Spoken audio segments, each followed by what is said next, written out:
ಹೇಗಿದ್ರು 7ನೇ ತಿಂಗಳಿಗೆ ಸೀಮಂತ ಮಾಡ್ತೀವಲ್ಲ, ಆಗ್ಲೇ ಗ್ರ್ಯಾಂಡ್ ಆಗಿ ಫಂಕ್ಷನ್ ಮಾಡಿದ್ರಾಯ್ತು.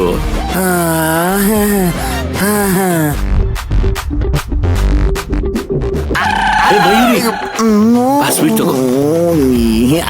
ಈಗಲೇ ಬರ್ಬೇಕಾಯ್ತು. ಯಾಕೆ ಯಜಮಾನ್ರೆ? ಯಾಕೆ ಏನು ಅಂತ ಕೇಳ್ಬೇಡ, ನೀ ಸ್ವೀಟ್ ತಗೋಮ್ಮ. ಈಗ್ಲಾದ್ರೂ ಹೇಳಿ ಯಜಮಾನ್ರೆ, ಯಾಕೆ ಸ್ವೀಟು? ಸಿಹಿಯಾದ ವಿಚಾರ ನಡೆದಿರ್ಬೇಕಾದ್ರೆ ಸಿಹಿ ಕೊಡ್ಲೇಬೇಕಲ್ವಮ್ಮ. ಯಾಕೇನು ಗೊತ್ತಿಲ್ದಿರೋ ತರ ಮಾತಾಡ್ತಿದೀಯ?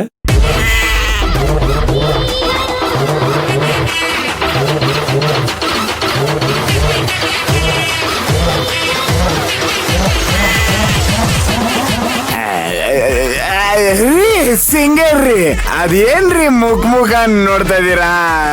ಅದು ಏನಂದ್ರೆ, ನಾನು ನೀವು ಟ್ರಿಪ್ಪಿಗೆ ಹೋಗಿ ವಾಪಸ್ ಸೇಫ್ ಆಗಿ ಬಂದ್ವಲ್ಲ, ಆ ಖುಷಿಗೆ ಸ್ವೀಟ್ ಹಚ್ತಿದಾರೆ ಅಷ್ಟೇ. ಅದೇ ಡ್ಯಾಡ್, ಅದೇ ರೀ. ಅಲ್ಲೇನ್ರಿ ನೋಡ್ತಾ ಇದೀರಾ? ಹೋಗ್ರಿ ಒಳಗಡೆ ಸ್ವೀಟ್ ತಿಂದು ಹೋಗ್ರಿ ರೀ. ಒಳಗಡೆ ಬಟ್ಟೆ ಗಿಟ್ಟೆ ಮರ್ಚೋದಿರುತ್ತೆ, ಹೋಗ್ರಿ. ನೋಡ್ಬೇಡಿ, ಹೋಗ್ರಿ.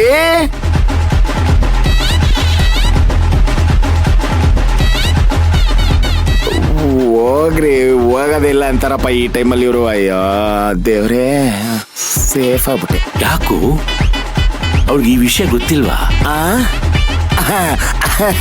ಅವಳಿಗೆ ಗೊತ್ತಿಲ್ದೆ ಹೇಗೆ ಡ್ಯಾಡ್? ಅಂದ್ರೆ ನಾವು ಒಂದು ಹಂತಕ್ಕೆ ಬರೋವರೆಗೂ ಇದನ್ನ ಹೇಳದ್ ಬೇಡ ಅಂತ ನಾನು ಅವಳು ಮಾತಾಡ್ಕೊಂಡಿದ್ವಿ. ಅಂದ್ರೆ ಹಂತಕ್ಕಂದ್ರೆ ನಿಮ್ ಹೆಂಗಸ್ರದ್ದು ಅವ್ರದ್ದು. ಹಾಗಾಗಿ ಮಾತಾಡ್ಕೊಂಡಿದ್ವಿ. ಈ ಬಾಯ್ ತಪ್ಪಿ ನಾನೇ ನಿಮ್ ಹೆಂಗಸ್ರಿಗೆ ರೇಗ್ಸೋದಕ್ಕೆ ಹೇಳ್ಕೊಂಡ್ಬಿಟ್ಟೆ. ಅದು ಅವಳು ಗೊತ್ತಿಲ್ಲ ಅಲ್ವಾ, ನಾವಿನ್ನ ಮಾತಾಡ್ಕೊಂಡಿಲ್ಲ ಅಲ್ವಾ. ನೀನ್ ಬೇರೆ ಸಡನ್ ಆಗಿ ಸ್ವೀಟ್ ಗೀಟು ಅಂತ ಕೊಡ್ತಿದ್ದೀರಾ, ಏನು ಅನ್ಕೋಬಾರ್ದು ಅಂತ ಹಾಗೆ ಕಳಿಸ್ಬಿಟ್ಟೆ ಡ್ಯಾಡ್. ಹೌದಾ? ಏನು ತಾರಕ್, ಒಟ್ನಲ್ಲಿ ನಮ್ಮ ಮನೆಗೆ ಮಗು ಬಂದ್ರೆ ಸಾಕು. ಬರುತ್ತೆ. ಅಯ್ಯೋ ಅಯ್ಯೋ, ಏನೋ ಮಾಡಕ್ಕೋಗಿ ಏನೋ ಮಾಡ್ಕೊಂಡ್ಬಿಟ್ನಲ್ಲ. ಅದು ಎಲ್ಲೋ ತಲುಪುತ್ತೋ ನಾನು ನೋಡ್ತೀನಿ.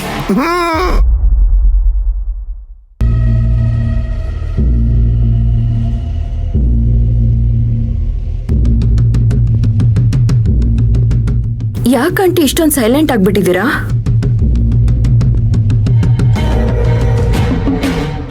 ನಿಮ್ ಸೈಲೆನ್ಸ್ ನೋಡ್ತಿದ್ರೆ ಗೊತ್ತಾಗ್ತಿದೆ ಆಂಟಿ, ನಿಮ್ಗಿನ್ನೂ ನನ್ನ ಮೇಲೆ ಕೋಪ ಹೋಗಿಲ್ಲ ಅಂತ. Aunty, I am really sorry.